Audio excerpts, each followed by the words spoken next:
So now we're on Wednesday, November the 18th. When I have both parts of the equal sign taken care of, that means I can work both sides to see if this is true. So when I divide 1,480 by 10, it's just like I can get rid of that 0 on that side. It's 148. Let's see if it equals this on the other side. I can multiply 37 times 4. 4 times 7, 7, 42, and 28. And regroup with my 2. 4 times 3 equals 12 plus 2 equals 14. Okay, so there we go. 148 does equal 148, so it's true. And now moving on to this next one, I could go ahead and, wow, think about this. I'm taking 200 and doing it times almost 40. So 200 times 40, what is 200 if I estimated it? What's 200 times 40? I'd have 3 zeros at the back. And you know, for this particular problem, I wouldn't even necessarily have to work it out on this side, because I know then I'm dividing 2,487 into 3 parts, right? So I know that there's no way that this could be true. So this has to be false. Has to be false. You could go ahead and do all the exact math if you want. All right, for this next one, it says 5 friends ordered 3 large sandwiches. James ate this much of it. Lizzie ate that much. Raymond ate that much. Ramaya ate this much. How much sandwich is left for Carter? So 5 friends ordered 3 large sandwiches. So first of all, we have to find out what was eaten. So we know 3/4 was eaten, 1/4 was eaten, and again another 3/4, and then a 2/4. So what have I told you in the past? What do we need to do? We need to circle those numerators because that is what we're focusing on. How many fourths is that once we add? 5, 6, and then 3 is 9/4. Well, how much sandwich do we have? We have 3 sandwiches. And we have to take away 9/4. Well, 9/4, it might be a good idea to go ahead and let's convert this from a improper to a mixed. How many times would 4 divide into 9? 2 times with 1 left over. So I'm subtracting 2 1/4.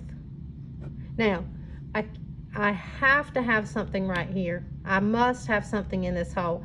This is where Mr. Invisible, he jumps over the wall and he says, I need to borrow a 1. And he says, well, if you go back over to Fractionville, you must do as the fourths do. And he says, you must totally become fourths. And he said, okay, I can do that. And he says, okay, just when you hop over, you have to become 4/4, because literally all we did was just move something around. This is 4/4, which is 1 whole, and 1 plus 2 is 3. So I just renamed it.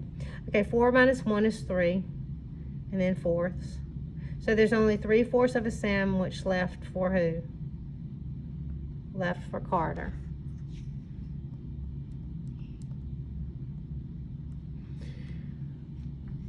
So now we're going to move on to Shania, and this talks about she had this much money. She bought 2 bananas for 33 cents each and 1 bottle of Gatorade for this much. There was no sales tax. How much money did Shania have after her purchases?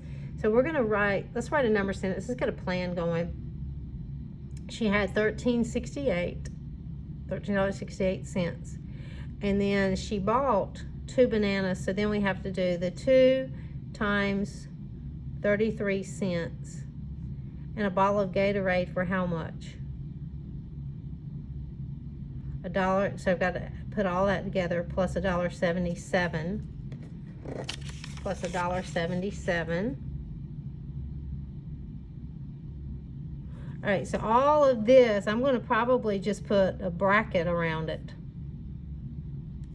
because I've got to go inside and do what is in this bracket first before I can take it away from the $13.68. So let's go ahead and do the 33 cents times 2. That's 66 cents, don't you believe? All right, the 66 cents plus $1.77.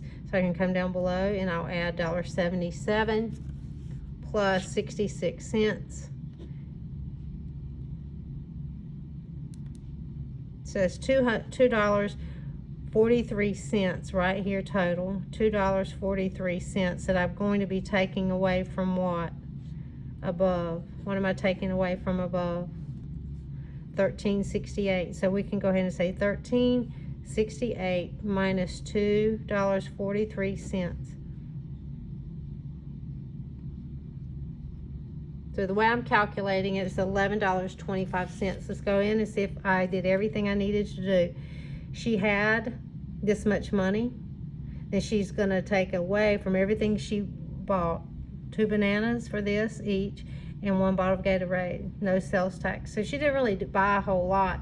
So then we added together the 2 bananas at 33 cents each, which was 66 cents. Then plus $1.77, and we ended up with $2.43, and we took that away from $13.68. Okay, so now we're going to take a look at this next one. Do you see mixed bag of tricks? I see parentheses. I see, you know, all of this. This is when we have all these different symbols, we have to have some kind of order.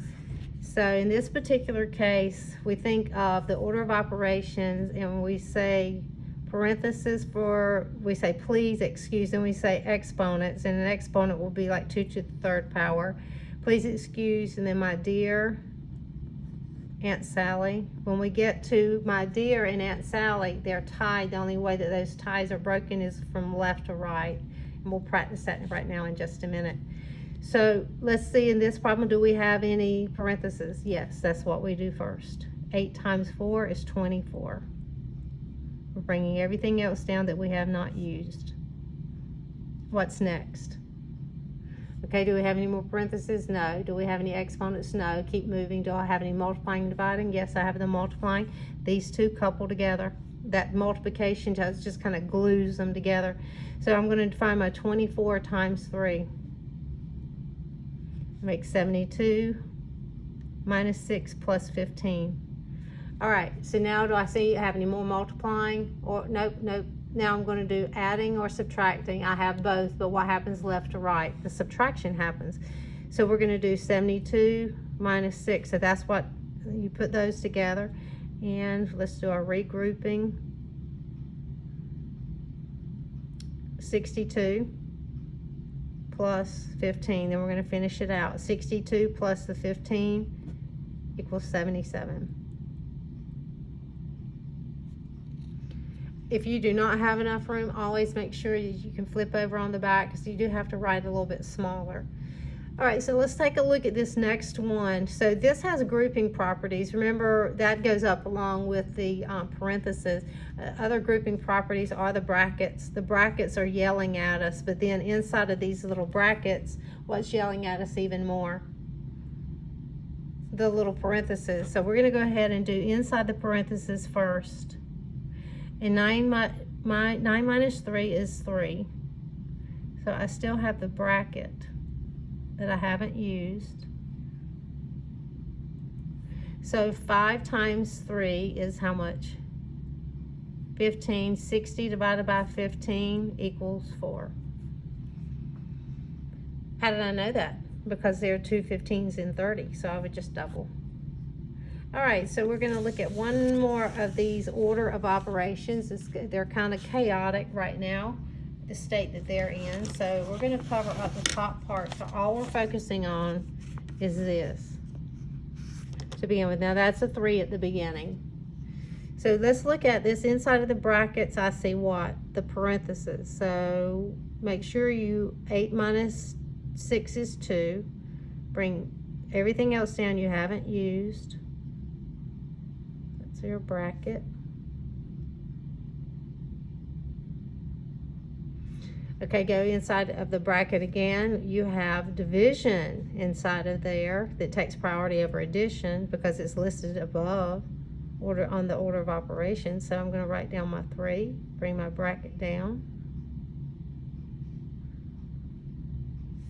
2 plus 3 is 5.